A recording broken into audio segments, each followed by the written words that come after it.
My name is Daniel Harper. I spent 42 years as a financial analyst and internal auditor.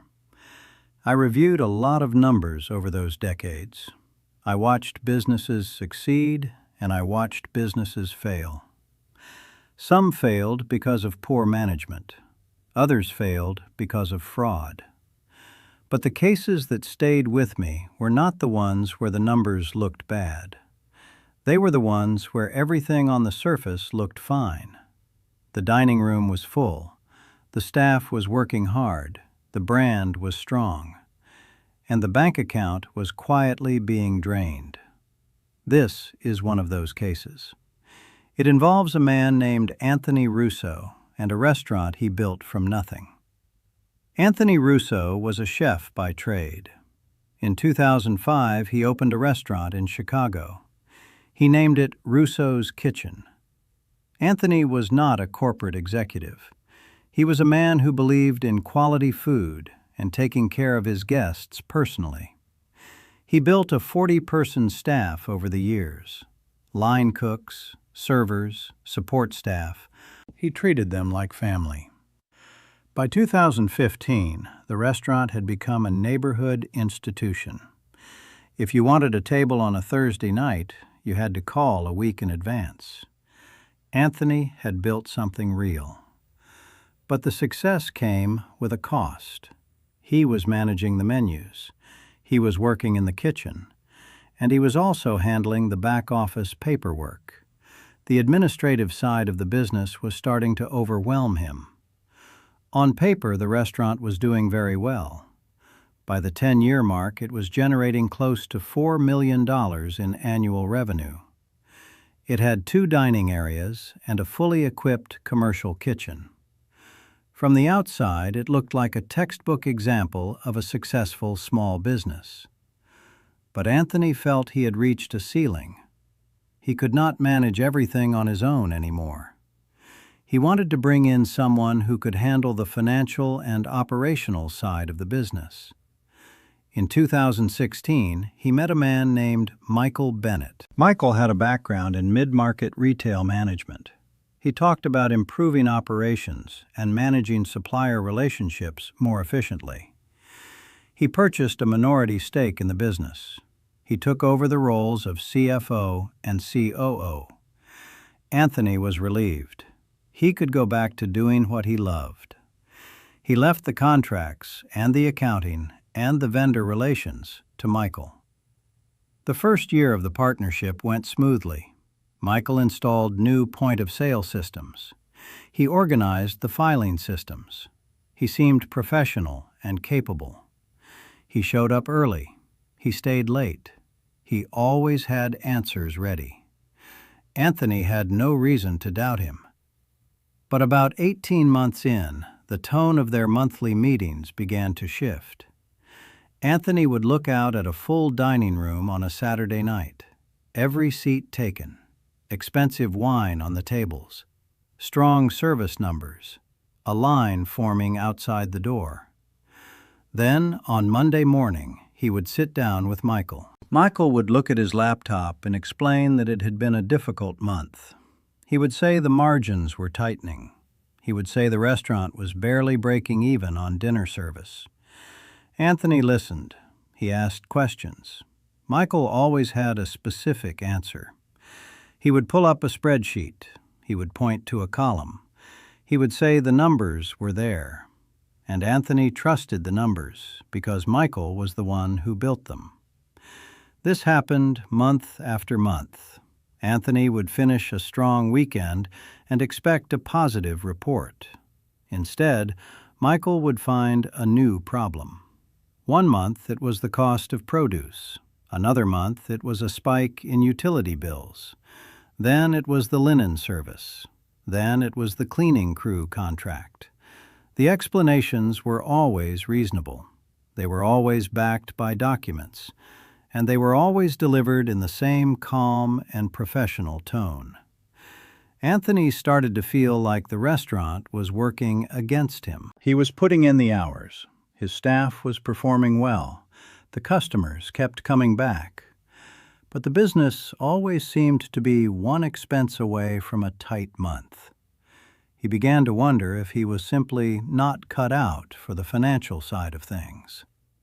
That doubt was not an accident. It was useful to Michael. From 2018 through 2022, this became the permanent state of the business. Michael would regularly tell Anthony that labor costs needed to be reduced. He pointed to rising overhead. He mentioned increasing costs for linen services and cleaning crews and general maintenance. Anthony noticed that despite strong customer volume, the restaurant's cash reserves never seemed to grow. Whenever Anthony asked to see specific vendor contracts, Michael told him it was being handled. He told Anthony to focus on the seasonal menu. Michael always had a calm explanation. He mentioned market volatility. He mentioned logistics costs. He was always professional. He was always composed. And Anthony kept trusting him. In early 2023, Anthony had a casual conversation with a friend who owned a smaller restaurant a few blocks away. They started talking about operational costs. The friend mentioned he was paying around $1,200 a month for industrial cleaning services. Anthony paused. He remembered seeing a line item in Michael's reports for the same type of service. That line item showed $3,800 a month.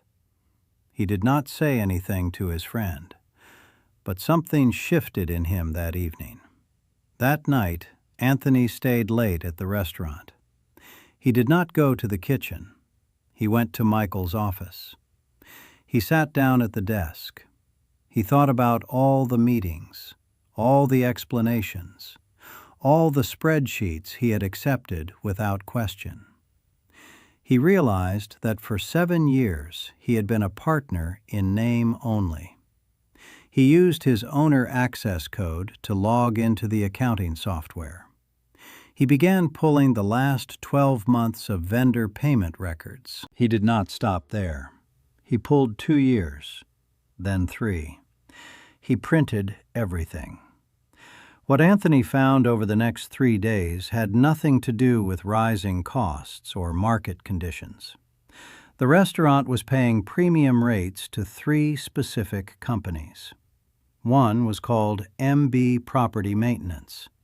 Another was called Northside Linen Solutions.